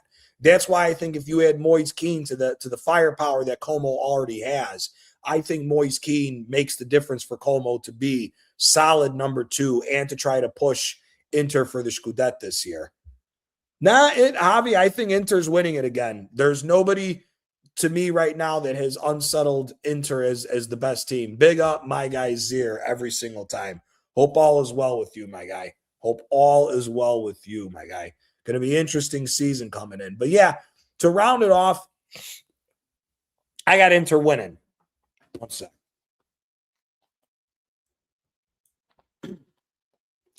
I got Inter winning the Scudetto this year. No, Zier, I got Napoli finishing 5th. I don't think Napoli finished in the Champions League spots with Allegri. I think Allegri is going to do the exact same thing that he did to Milan. I think he will drag us out of the Champions League spots. I think Napoli, people are hyping up that we won 6-2 against some shit Greek team. You're hearing all these guys that are now coming out of the woodworks trying to be Napoli fans and hop on the bandwagon with what's going on. But I think Napoli's not finishing in the top 4. I think Inter's winning it. Listen, we can say whatever we want about Jed Spence and Curtis Jones in the Premier League. We have seen guys who have not done the best at the Premier League come to Serie A at the current state that Serie A is in right now and ball out. I think Jed Spence had a good World Cup, and I think with him being on the right side and not playing this inverted bullshit fullback that Spurs were trying to do with him at the tail end of last year, I think him playing as a right wing back with Inter, I think will do well. You look at Inter right now coming into the season, they have so much depth, and shout out to my boy Reno Zed, the big Juve fan. You look at the depth that Inter has, just at the defense. You have Bastoni, you have Akanji, you have John Stones, who I don't rate Stones, but I think at Serie A he'll be fine. But you have those 3. You still have Acerbi. I don't believe Darmian retired yet. And you have Pavard and Bissek. So your back line is straight. You look at the midfield. You brought Stankovic's kid back who looked really good at Club Brugge. You have Sucic still, and you've added Curtis Jones to the team, and then you still have Zielinski, Shalanoglu, and Barella. And then you still have DiMarco. You still have Carlos Augusto as well, and you still have Jed Spence. Now, Luis Henrique, the Brazilian kid who they got, he's been loosely linked with Rome to potentially be the Shelik replacement, but I don't think that that's going to make a big difference if they lose Luis Henrique. But like I said, and then you have the striker rotation. When you look at what's going on with Inter, you got Esposito, you got Boni, you got Thuram, and you got Martinez. From top to bottom, Inter has a very good team. I think Inter, when you look at it, I just think they're too strong to overcome. Unless Inter has a bonehead situation in them where they completely screw it off and they don't win, like they did in the recent year where they made it to the Champions League final and lost it, made it to the Coppa Italia final and lost it, and then lost to Napoli in the Scudetto. Unless they have a season like that, I think it's going to be a very difficult situation to try to prove to anybody that Inter Milan is not the best team in Italy and won't repeat this year and end that streak of the teams that can't repeat. Savio to Spurs, here we go, verbal agreements. That's insane for 75 million pounds. That's insane. But hey, they're getting it is what it is with what's going on with that. It is what it is. Big up Jack Swagger. We hear about interest in Yildiz, but he recently signed a new contract with Juve. How realistic is it that Yildiz will come? See, here's the thing, Jack. And I've covered this at different times throughout the stream. I personally don't think Juventus will give up Yildiz this season. And at the same time, when you look at it, I personally do not think that Yildiz is worth 100 million just yet when it comes to the scenario for Arsenal. If you're going to go spend 100 million, you need to go get a ready-made player for 100 million, i.e. like the likes of what a Vinny Jr. or a Morgan Rogers at this point. And here, Morgan Rogers ain't even really a ready-made player, but I trust him more for 100 million than I do Yildiz. As I said before, Yildiz has only scored, out of the 10 goals that he scored, 6 of them were in 3 games. He scored 4 goals in 2 games against Inter and 2 goals in 1 game against Napoli. Other than that, he scored 4 goals across 33 games. It's not enough for me to risk 100 million in trying to go get him just yet. That's my honest opinion. Is the talent there? 100% the talent is there from Yildiz. But I would rather risk maybe 25 million more next year and pay 125 million for Yildiz next year than rushing him into the squad now and him falling apart. And it's a whole conglomerate of problems that you spent 100 million on a player who didn't work out. That's just my personal opinion. Can someone please take this terrorist Inzaghi? Listen, brother, I think Simone Inzaghi will be returning to Italy sometime soon. I think Simone Inzaghi, as funny enough as it is, I think he may be the next person in line to take over Juventus after Luciano Spalletti, if I'm being quite honest with you. I don't think that, we'll see. I know you said you've been sick of him already, but I think Inzaghi long-term is the guy that's going to end up taking over Juve, or he could take over Milan, but I just don't know if that's going to be the case as far as all that. Big up to the legend DJB every single time. Big up to the legend DJB. If you're not subscribed, please subscribe to DJB. He talks nothing but facts. Longtime Arsenal fan, has great shows, and knows his shit too. And a big fan of the old Serie A as well. So big up DJB every time. Go like and subscribe to him. Go like and subscribe, like I said earlier, to Normski. Like and subscribe to Zier, to all the guys that got channels in the chat. I think Grealish would work in Serie A, if I'm being quite honest with you. See, for me, if I was Grealish is the perfect player to go to Juventus, and I'll tell you why. Grealish and Yildiz and Conceição could all interchange and play on whatever wings with all of their creativity.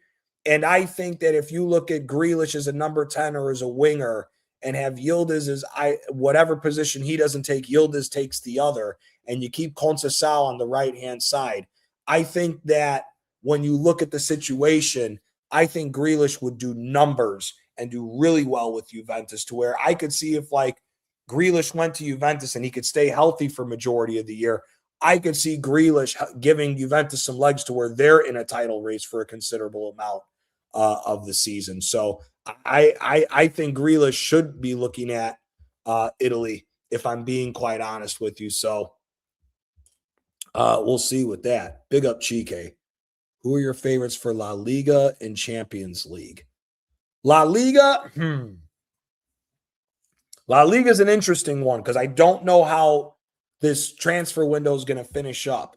The way I'm looking at Barcelona right now, I'm wondering if Barcelona is going to try Dani Olmo as the false nine, because I don't know if they're going to trust Adeyemi or Gordon as the false nine with Barcelona. So I'm wondering if their front three is going to be Dani Olmo, Yamal, and Rafinha coming into this year. Real Madrid looks good. I just wonder if Jose is going to be if Jose is really the guy to put a foot to break his foot off in Vinny and Mbappe's ass for them two to work together. I just don't know if that's going to happen. I'm interested to see what happens with Atletico. I saw the game that Atletico played. I actually thought it was pretty cool that they played a 4-1-4-1 with Lookman as the false nine, and they looked pretty interesting with that. So as of right now, I think Barcelona is going to retain La Liga, but I think it's going to be much closer this year between them and Real. Wouldn't be shocked if Real Madrid won it. Champions League, man, it's hard to not choose PSG, but the likelihood that PSG is going to go 3 straight and do what that Real Madrid team did, I find it very hard to believe that they can do it. So I'm going to go out on a limb. I'm going to say this season, because I think they'll pick up a defender. I think they'll pick up a defender, which is what they'll need. I'm going to go out on a limb here and say that Bayern's going to be the team that wins the Champions League this year. I think that Saibari signing, and you look at the way that they've put a team together, and you think about that front line, that it could be Saibari, Kane,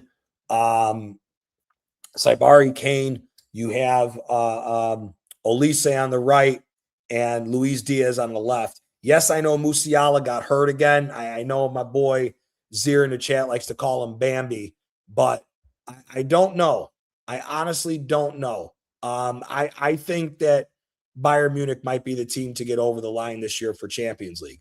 If Barcelona could go out and buy a striker, I don't know.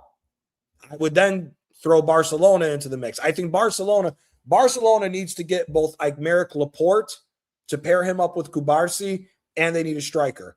If they can go get those two guys, or at least another defender to pair up with Kubarsi, but I think it should be Laporte. If you can get Laporte and a striker, I would then probably say that it's Barcelona, because I think Rodri is going to help out the problems that Barcelona has had on the defensive side of the games immensely. But with no striker, if they're going into this telling me that injury-prone Dani Olmo is going to be the false nine, I don't know if I'm a believer of Barcelona just yet this season. Thoughts on Savio to Spurs for $75 million, according to Fabrizio. Listen, Savio, the whole market's inflated. I don't think any of these players are really worth this price. I think it's just a crazy money grab with what's going on. Savio, to me, I think was being played in the wrong position the whole time at City. He's an old school left-footed left winger. I think Savio, if you were to give him proper targets, if Spurs were able to go out and actually get a for real striker. Now, if Omar Marmoush could potentially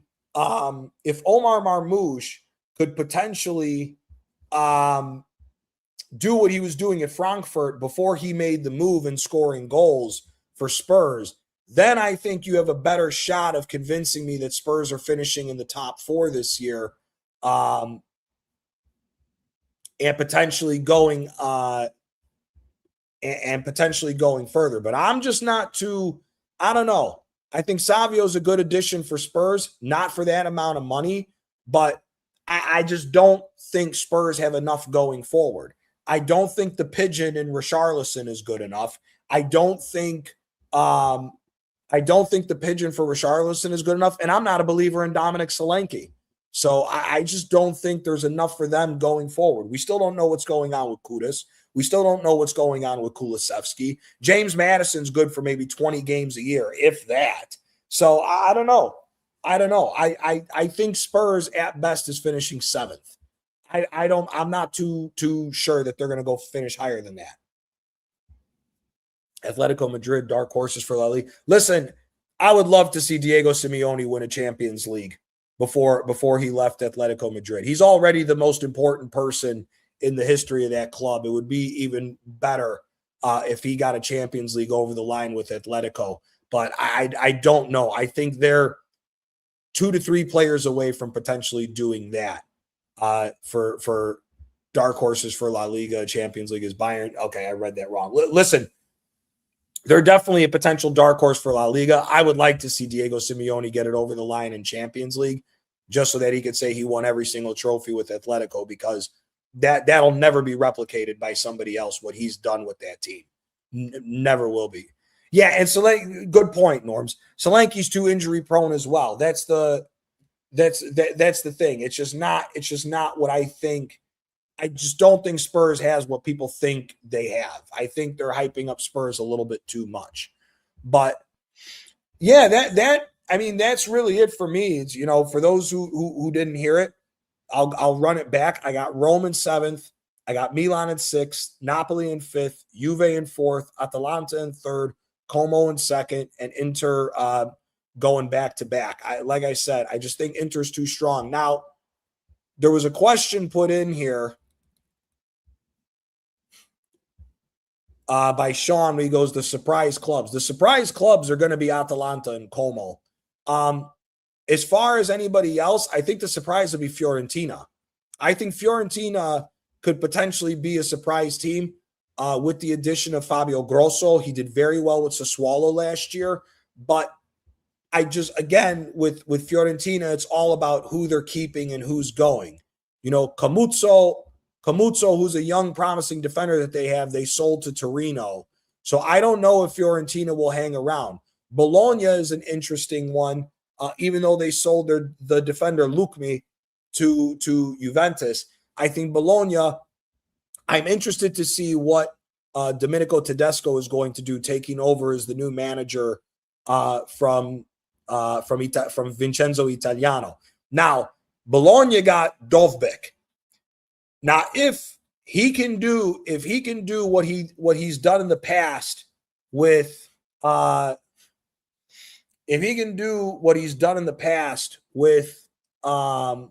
strikers, what Tedesco has been able to do with strikers, then I think Bologna can be the shock team that stays up and around the 9th and 8th spot, potentially challenge Rome for 7th.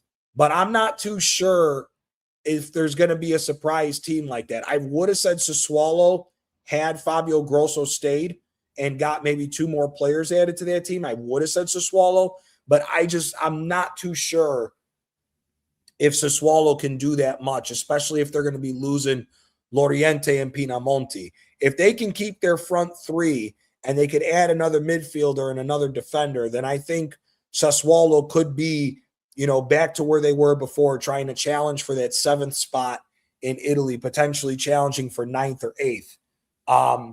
So I think those will be maybe the teams as far as that. Relegated, I think I said it earlier. I think it's going to be Venezia. I think it's going to be Frosinone. And I'm going to throw Parma into this. No, I didn't say Parma. I said Carlos Cueta did a good job, the former Arsenal assistant manager. I think Parma I said would be 17th. No, Frosinone, Venezia, and I'm going to throw in Lecce.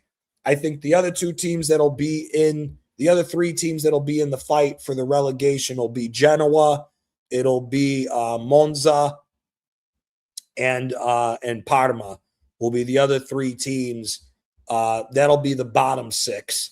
Will be those teams. I think Udine will finish mid-table, if not better. I think Torino will be mid-table. Cagliari will be another mid-table team. Cagliari could even get dragged into could potentially get dragged into a relegation battle as well this year, if I'm being quite honest with you. So would not be sure. You think Conte will see out his contract at the Azzurri, or will he leave early? Where did Conte recently sign? Is he on with the national team? Did he sign some stupid contract with them? Because he left Napoli already. They got rid of his ass.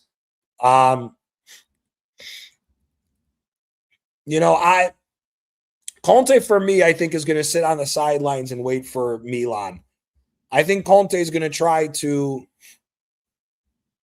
I think Conte, what he'll end up doing is I think Conte will be the guy to take over AC Milan if it doesn't work out for Ruben Amorim.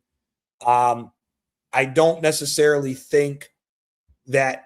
I think Conte's time at the top level is done unless he remains in Italy. Now, for me, the only other place Antonio Conte could go to potentially go back to would be Juventus, but I don't know how the Juventus fans will deal with him, especially when you consider that Conte is the one that ended the dominance of Juve, when you consider the fact that he was the one to take the leap with Inter and end the 9-year run that he had, that Juve had when he started winning when he won with Inter the first time around. So I think Antonio Conte will end up at AC Milan, potentially Juve if Luciano Spalletti walked, but I don't think Spalletti will walk. Spalletti's pretty much gotten everything that he's wanted for them to go. So I think Conte will hang around and wait to see what the job is. But yeah, that's all I see as far as there. Who gets promoted in Serie B? That's actually a fantastic question. I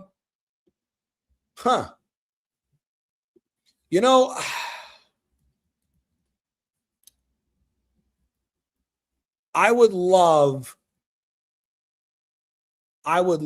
to see Palermo come back to the top to Serie A.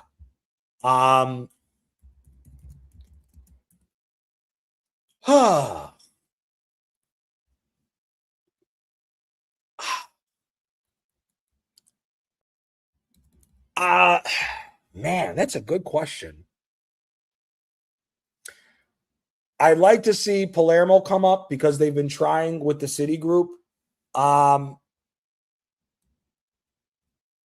Cole is the manager at Cesena, and they've been playing some decent football as well. So I'll maybe Cesena will be one of the teams that comes up. I would love to see both Benevento and Avellino come up, because Avellino is a team that has been a developmental team really for Italy for a long time. Avellino is a smaller town that is further south from Napoli. It's just outside of Napoli, and they're normally like a team that takes a lot of youngsters from Napoli and some of the other southern teams and they're more of a developmental team. But I'd love to see them crack the Serie A for a season. Would love to see Benevento come back up. Benevento is what's funny is where my house is that I bought in Italy, and where my grandmother's side of the family is from. We are from an area which is basically smack dab in the middle between where Benevento and Napoli are. Benevento is about, I want to say maybe an hour 15 to an hour and a half north of Napoli driving. I'd like to see Benevento back. I'd like to see Palermo come back. That is a team that I think is needed in Serie A. The old pink and black of Palermo. They've put out so many good players over the years. It would be nice to see Palermo come back. Sampdoria's in Serie B, Jack, but I just don't see. I just don't know if Sampdoria has done enough. I think they're dealing with so many financial issues still that I don't think Sampdoria has what it takes to get back to Serie A. It'd be awesome if they could, because that's another one. Like, if it was up to me to choose, for the love of the Serie A and the names that make the Serie A better, I would love to see both Sampdoria and Palermo come back to the Serie A. I don't think Sampdoria is going to do it. I do think Benevento has a chance of coming up. I think Palermo has a chance of coming up. And I think Cesena has a decent chance of coming up as well. I think what I've seen so far from some of the play that I've seen with Cesena, I think they're playing some interesting ball under Ashley Cole. I'd like to see, for his sake, I'd like to see Ashley Cole.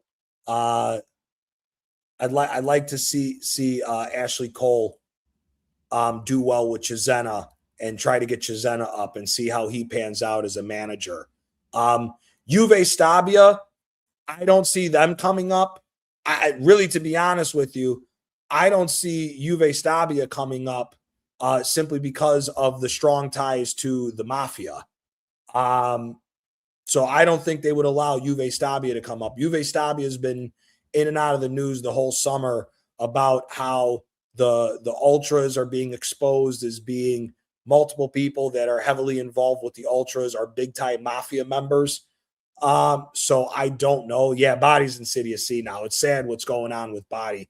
That's another team that I'd love to see back in Serie A at some point. Or another. Hellas Verona went down. Hellas Verona could potentially be a team that comes back up as well. Empoli as well.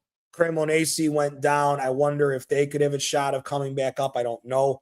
I don't see Asoli or Arezzo potentially doing it. Avellino would just be a storybook thing for me. Like, for me, storybook for me would be if both Benevento and Avellino came back up, because then that would mean that you would have three teams, three Neapolitan teams in the Serie A, which would be awesome because it would piss everybody off that Napoli, that the Neapolitan area, the Campania region, is doing so good in football. It would piss everybody off in Italy if that happened, you know? Yeah, it is a legend. I mean, my boy, one of my favorite players that I watched, that, again, you know, you talk about, when we talk about the politics and choosing the Italian national team, Fabrizio Miccoli was one of my favorite players to watch growing up. Him at that Palermo team was fucking awesome. He was awesome, man. So I would love to see Palermo come back up. I think the Serie A needs it. Conte takes over Milan. That changes your mind on Milan's plays. Come on, bro. We can't be that bad. We got a good defensive. See, that's the reason why I honestly think if Conte came to Milan, if you could get rid of Rafael Leao for good money and you can go get two good wingers to play around Gonzalo Ramos, I actually think Conte would be the best manager for the job to get Milan back to the top of the mountain. Right now, the problem is that the decisions that Milan's making on the player personnel is so bad.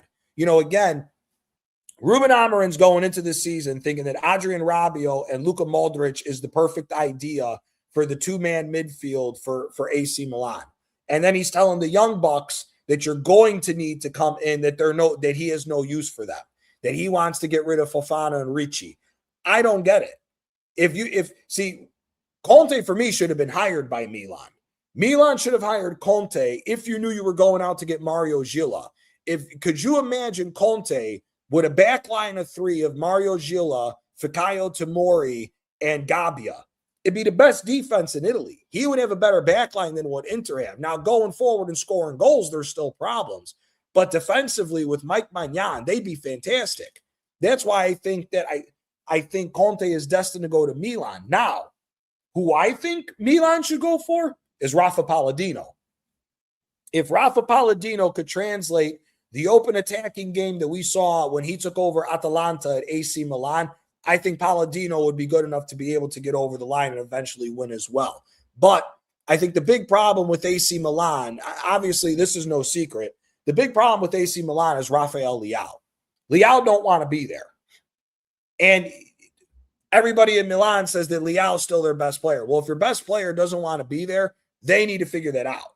So for me, I don't know. I think Conte would be a good option for AC Milan, if I'm being quite honest with you. Chievo Verona fell off hard, brother. Chievo Verona.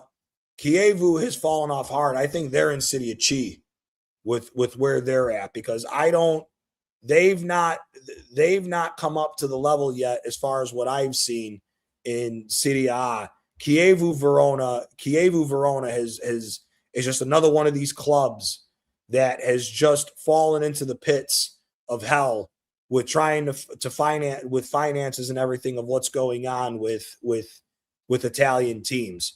It's just, Brescia just went bankrupt a week or two ago, which is a historic team in Italy. But we'll see what ends up happening. Maybe Brescia has to go down the same path that Napoli did, where they'll become bankrupt and go back to Serie C or Serie C2 or Serie D. So we'll see what happens. At least he is in Milan. He can hire a tailor to finish his pants, not the manager for Milan. Listen, DJ Crane, I don't know what Milan was thinking of going to get Ruben Amorim. I have no idea what they're thinking of doing. I guess he made a good decision in keeping Pervis Estupiñán from going to Aston Villa. But again, we're coming into this year for Milan, and you look at it, and Ruben Amorim is basically saying, he told Fikayo Tomori, Samuel Ricci, and Yusuf Fofana that you are surplus to what he needs, and they can all be shown the door, as well as Rafael Leao. Leao, you're going to get and Nkunku. Leao, you're not going to get any fight from me as far as from AC Milan that they need to let him go. I've been saying they've needed to let him go since the year after Inter won the Scudetto back and took it away from Milan, because Leao just hasn't shown up since those two seasons.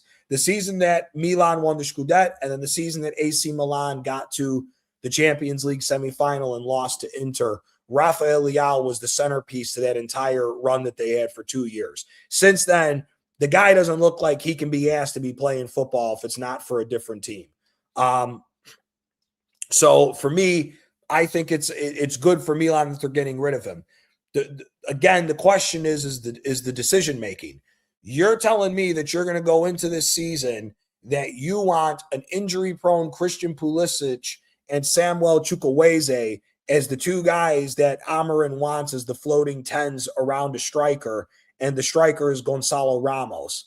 Gonzalo Ramos is going to have to score 20-plus fucking goals for Milan to have a shot at the top four, because once you then go off of that, you're relying on this young, the young kid has a huge potential in the Bartasaghi, the young kid that AC Milan has. But Bartasaghi's not going to be starting over Estupiñán as far as I'm concerned. If he does start, fantastic. He should be. I think he's better than Estupiñán. But if you're telling me that your front line is going to be Gonzalo Ramos, Chukwueze, and Pulisic, because you're trying to get rid of Nkunku and Leao with no guarantee of who they're going to go after to replace them, and then your midfield four is going to be Estupiñán, Rabiot, Modric, and Salasmakers. I'm sorry. The amount of fucking counterattacks that are going to slice that midfield up, because you got old man Modric still running around with fucking Adrian Rabiot, who I personally think Adrian Rabiot's mom is going for the team. I think she let the whole French team fuck her, because I don't know how that bum keeps getting onto the Italian national team anyways, or Italian. I don't know how he's getting on the French national team anyways. So Rabiot, if that's what you're telling me, that's your midfield preference, and the two guys that are good at running and winning the ball back, and Ricci and Fofana, you're telling them that they can go. I think AC Milan's got a date with destiny as far as problems with Ruben Amorim. And if they get problems and they don't qualify for Champions League again with the amount of money they spent, that is going to be an alarming problem for AC Milan. Javi, this is what I said. Andre Silva had that 1 year with Milan where he was fantastic and then went to dog shit. And that's just been the continual history of AC Milan when you look at the strikers. When you look at all the strikers that AC Milan has had since Filippo Inzaghi retired, they've been ass. They've literally had two good strikers, Zlatan Ibrahimovic and Olivier Giroud. Everybody else that they have brought in, whether it's Piontek, Carlos Bacca, I'm trying to Felipe Luis, Andre Silva. It's just a heaping pile of shit is what they had as far as strikers. Actually, probably the best striker that they had. The unfortunate thing was he became injury prone towards the end of the 2 years that he was there. And Milan, for some reason, forced him out of the club, was Jeremy Menez. I'd have never let him go. Him, obviously Balotelli was good the first time around. The second time around, he was mid, but he was okay. They've just had such a problem with strikers that I think that's going to ring through again. Gonzalo Ramos legitimately needs to score 22 to 24 goals if Milan's going to have a shot at top four, because I just don't see where the rest of the goals are coming from with AC Milan. Unless Christian Pulisic is about to do a madness, and then they don't, and somehow Leao doesn't leave Milan, and Leao has a standout season to try to get him looks to get out of there. I just don't see where this is going to end up going. Pato, yeah, but Pato, same thing, RSV. He was good, but the problem is that he was good. The problem is he couldn't stop getting injured. And even then, Pato post Inzaghi retiring wasn't scoring goals because of the injuries. Menez was good, but Pro was getting old. Yeah, but see, that's the thing, Javi. Menez was only 26 when he went to Milan. He was 28, turning 29 the year they sent him on loan to Bordeaux, where he had that massive ear injury. I don't know if you remember this. He went up for a header on a corner kick, and some guy put his foot out and fucking took out like a chunk of his ear or some shit. And he was out for majority of the year then. And that was the start of the downfall of Jeremy Menez. Trust me, that you're speaking my language at that time, because that was when AC Milan was fun to play with on FIFA, when you had Menez, Balotelli, and that freaking nutcase, Keisuke Honda was on that team. It was all free. It was basically just a fun FIFA team to play with at that time, and nobody could stay consistent on that team. But Menez, he flopped at America. He flopped at Bordeaux as well. Milan was the last good place that he was at, but it was what it was. That is true, too, when it comes to Pato. But listen, guys, big up to everybody that came by for the conversation today. We went 2 hours today, which I'm shocked I went this long with it. But Kevin, that's another one. Too many failed situations at AC Milan during that period. Your mom got persuasion, bro. I'm telling you, it's the only reason why that he's still getting onto these teams. Solace makers mid. I like Solace makers. He's a tricky dribbling midfielder. He's not a good goal scorer, but he's good at crossing the ball and good at attacking defenders with his dribbling capabilities. I don't mind Solace makers, but we'll see what ends up happening. But big up to everybody that came by for the conversation today. I appreciate everybody stopping by. We went 2 hours today on the Serie A topic. We will see. I may potentially be doing a watch along for the Napoli game this weekend on Saturday. We will see. I have a ton of stuff going on this weekend. I have a ton of stuff going on this weekend. So we'll see if I'll be able to do it. It is 1:45. I may be able to do that before all the stuff that I got going on. So big up to everybody that stopped by for the conversation. Big up Javi, big up RSV, big up DJB, big up Normski, big up Jack Swagger, big up Quaja, big up all the legends, Natster, everybody that stopped by for the conversation today. We will be back tomorrow. Be sure to check out BBK Sports for the Around the League show with my brother Taryn. We will be doing the Around the League show tomorrow, and then I will put it out on a post tomorrow morning if I can. Stretch out my schedule, space out my schedule a little bit to see if I'll do a watch along for the Napoli Genoa game on Saturday. If we do, we do, and if we don't, there will be Napoli watch along streams this year. So don't worry about that. So there will be more content this year focusing in around Napoli, doing watch longs and everything else. Oh, that was it. That's what I was looking for. Sorry about this. Really quick, DJ Crane put in, how far away is an Italian club winning the champs? Listen, me personally, I think if Inter Milan could get rid of Marcus Thuram and they start Esposito, I think you could, if they start Esposito and maybe bring in another striker to back him up, I could potentially seeing Inter challenging again. I think the only other question is this. I would be wanting to see what the situation is with City with Donnarumma. Donnarumma has been linked to Inter in the past. He was linked to Inter before he went to Manchester City. The question is for me is how much money is he going to ask for on salary? If Donnarumma went to Inter Milan and Inter Milan could get a better strike partnership with Pio Esposito, Boni, and Lautaro, and maybe get another striker to go along with them, I think Inter Milan could run it back and potentially try to win the Champions League. If this Inter team doesn't do it, it's going to be a long time before an Italian team wins. When you look at what Italy's doing financially, they're doing much better. They're starting to turn the league around a little bit.